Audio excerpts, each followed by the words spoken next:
Afternoon student. आज हम पढ़ेंगे एक बहुत ही महत्वपूर्ण टॉपिक है श्वसन के बारे में। श्वसन को इंग्लिश में रेस्पिरेशन कहा जाता है, आपको पता है। देखिए, कुछ बच्चे ऐसे होते हैं जिनको श्वसन और पाचन में कन्फ्यूज़न होता है। श्वसन और पाचन में कन्फ्यूज़न नहीं करना है। देखिए, पाचन, हम कहेंगे कि पाचन में क्या होता है, किसी भी जो फूड होते हैं, जो भी फूड हम खाते हैं, उन फूड का ब्रेकडाउन होता है। ठीक है। अब वो जो फूड ब्रेकडाउन हुए हैं, जो भोज्य पदार्थों का क्या हुआ है, विघटन हुआ है, वो ब्रेक हुए हैं, वो टूटे हैं, उस फूड को, ब्रेक किए गए फूड को कोशिका के अंदर ले जा करके फिर से उसको क्या करना, ऑक्सीडाइज करना, उसको विघटित करके ऊर्जा का निर्माण करने की प्रक्रिया क्या कहलाती है, श्वसन कहलाती है। देखिए, जो पाचन होता है वो पाचन हमारे कोशिका के अंदर नहीं होता, हमारे शरीर के अंदर, जैसे आमाशय में होता है, छोटी आंत बड़ी आंत में। ठीक है। लेकिन जो श्वसन होता है, ये श्वसन कोशिका के अंदर होता है। इसीलिए हम श्वसन को कभी कभी सेलुलर रेस्पिरेशन या कोशिकीय श्वसन के नाम से भी जानते हैं। देखिए, श्वसन कितने प्रकार के होते हैं। श्वसन की पहली बात, एक प्रॉपर डेफिनीशन क्या होती है। किसी भी जटिल कार्बनिक पदार्थों को सरल कार्बनिक पदार्थों में तोड़ देना एंजाइम की सहायता से, इसी को हम बोलते हैं श्वसन। श्वसन दो प्रकार के होते हैं, जैसा कि यहाँ पर दर्शाया गया है, देखेंगे। पहले को हम बोलते हैं अनाक्सी श्वसन। याद रखेंगे, अनाक्सी श्वसन को हम इंग्लिश में अनाक्सी श्वसन को एनएरोबिक रेस्पिरेशन के नाम से जानते हैं। इस अनाक्सी श्वसन का कहने का मतलब क्या है, ऐसा श्वसन जो ऑक्सीजन की उपस्थिति में नहीं होती है, उसको हम अनाक्सी श्वसन या एनएरोबिक रेस्पिरेशन कहते हैं। ये जो एनएरोबिक रेस्पिरेशन होता है, इसको कास्टीचियो नामक वैज्ञानिक ने पहली बार 1902 ईस्वी में दिया था। जो अनाक्सी श्वसन होता है, ये अनाक्सी श्वसन कहाँ होते हैं, किस कोशिकाओं में होता है। देखिए, अनाक्सी श्वसन प्रोकैरियोटिक कोशिकाएं, यूकैरियोटिक कोशिकाएं, दोनों में होता है। जैसे कहेंगे प्रोकैरियोटिक कोशिका और यूकैरियोटिक कोशिकाओं का मतलब, देखिए, जैसे कीड़वन जो है, ये भी क्या है, अनाक्सी श्वसन प्रक्रिया के द्वारा होता है, जिसे हम फ्रेगमेंटेशन कहते हैं।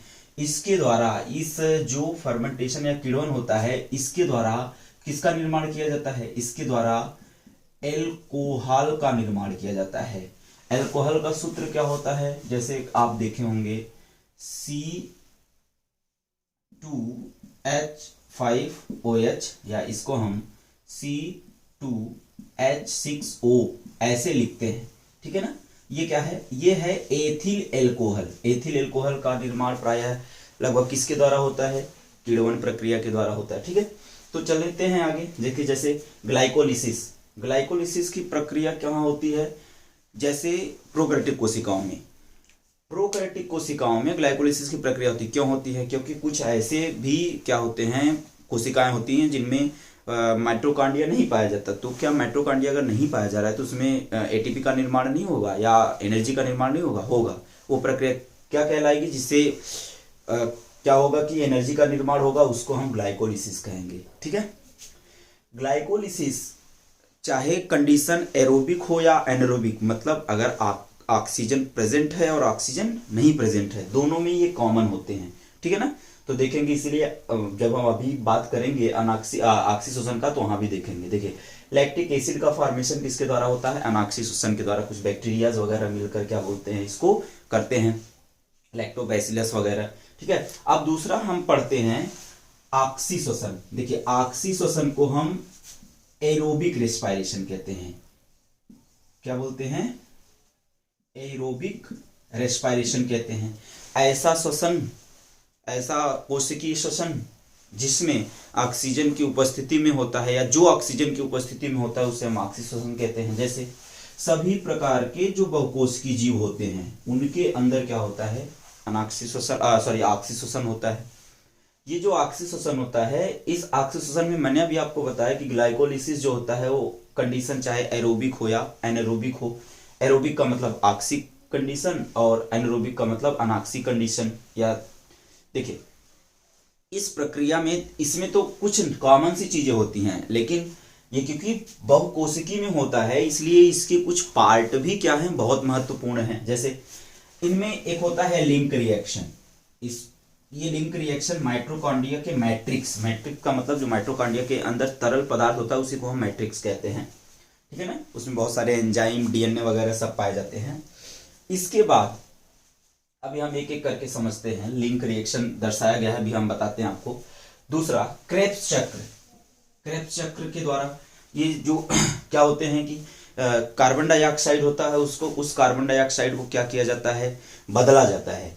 तो क्रेब्स चक्र ये भी माइटोकॉन्ड्रिया के मैट्रिक्स में ही होता है, ठीक है।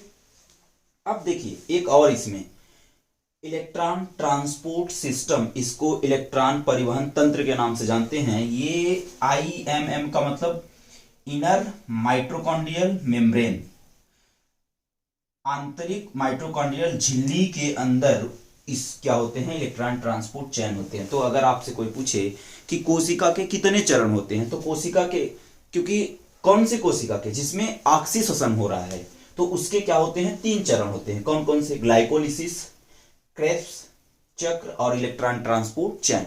ये देखिए ये लिंक रिएक्शन है, क्योंकि ये जो लिंक रिएक्शन है, ये लिंक रिएक्शन ग्लाइकोलिसिस से क्रेब्स चक्र को जोड़ता है, हम आगे बनाते हैं। बाकी की चीजें हमने आपको बताया कि ये क्या है, ग्लाइकोलिसिस जो होता है वो सामान्य होता है दोनों में।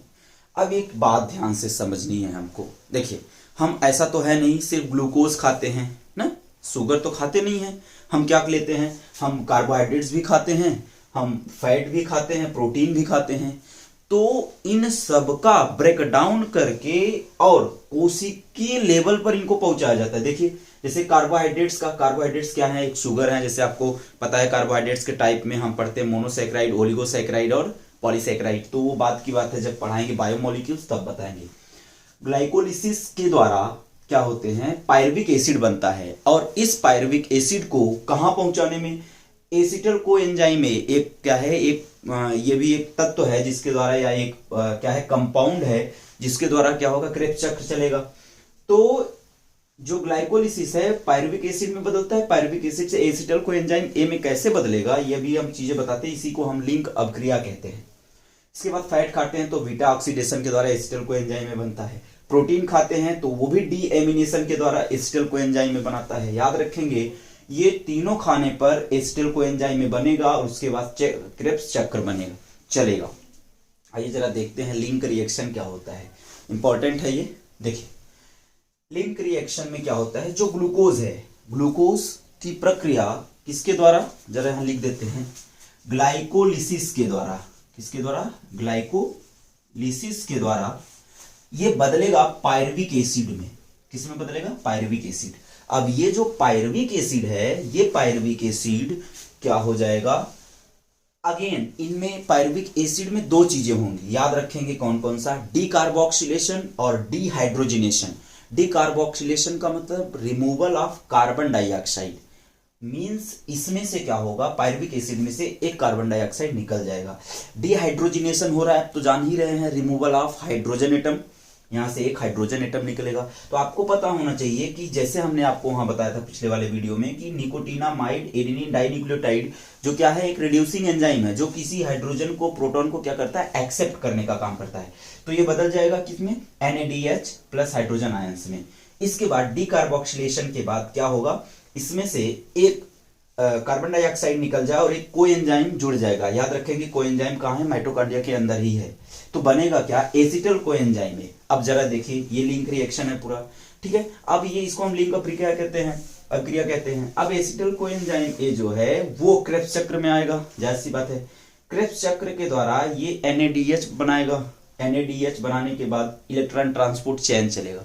सर बात क्या है कि इलेक्ट्रॉन ट्रांसपोर्ट चैन क्यों चलता है, जैसे आप बाहर जाते हैं, अमेरिका वगैरह जाएंगे जब जॉब करने, तो वहां का पैसा यहाँ नहीं चलेगा, तो हमें यहाँ क्या करवाना पड़ेगा, वो उस पैसे को भजवाना पड़ेगा। सेम कंडीशन होता है। तो NADH क्या है, हमारा कोई फॉरेन डॉलर है या फॉरेन करेंसी है, उसको इंडियन करेंसी में बदलने के लिए आपको एक बैंक के पास जाना पड़ेगा। तो जो इनडायरेक्ट एनर्जी है ना, जो बना हुआ है ना, उस इनडायरेक्ट एनर्जी को डायरेक्ट एनर्जी में कन्वर्ट करना है, क्योंकि हमारे अंदर जो ऊर्जा होती है वो एटीपी के फॉर्म में होती है, NADPH के फॉर्म में नहीं होती है। तो उसको कन्वर्ट करेगा कौन? Electron transport chain. तो हमको मिल जाएगा क्या? ATP, adenosine triphosphate. ये था आपका एक कॉमन सा देखेंगे कॉन्सेप्ट था श्वसन का। फिर आगे मिलते हैं। Wish you all the best.